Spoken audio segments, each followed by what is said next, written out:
S'il faut devenir utile, c'est quoi les compétences pour toi qui sont qui vont être le plus nécessaires à l'avenir lorsque les technologies artificielles et les robots vont faire partie intégrante de notre vie? C'est un petit peu le cas, mais dans les prochaines années. Développer son humanité, c'est-à-dire sa compréhension de l'humain, l'empathie mise en pratique en fait, hein.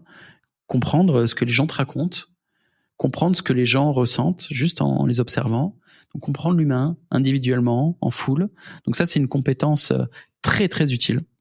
Comprendre l'humain, c'est peut-être la plus grosse compétence. Quand tu comprends l'humain, tu as accès à tout. Puis derrière, développer sa personal brand, donc professionnaliser sa réputation. Et ensuite, tout est facile en fait. Ensuite, une fois que tu comprends l'humain, tu comprends les besoins et tu vas trouver les bonnes ressources pour provider des solutions aux besoins que tu as identifiés.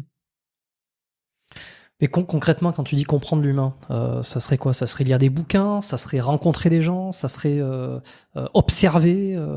Tout ce que je viens de décrire est super high level. Ça veut dire que on est sensible, on a de l'expérience, on est capable de faire du management, on est capable d'analyser, on est capable de plein de choses et d'organiser des ressources, ressources physiques et ressources humaines, ressources technologiques. Donc tout ça est super high level et on va se dire ouais mais attends c'est pas pratique. Non mais c'est pas pratique. On va arriver dans une réalité où les gens qui vont garder une bonne position sont minoritaires.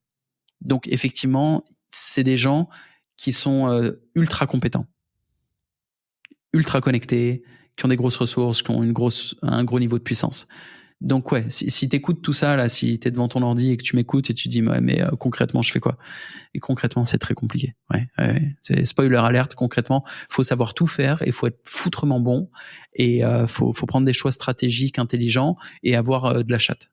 Il y a aussi de la chance qui joue. Donc il y a pas de réponse facile. Souvent en interview c'est ça, tu vois, c'est plus simple pour toi en tant que podcasteur si je réponds des trucs genre il faut faire ça. C'est jamais aussi simple sur des questions compliquées comme ça. Genre comment on survit à notre avenir? Réponse compliquée quoi. Je suis obligé d'être nuancé et compliqué.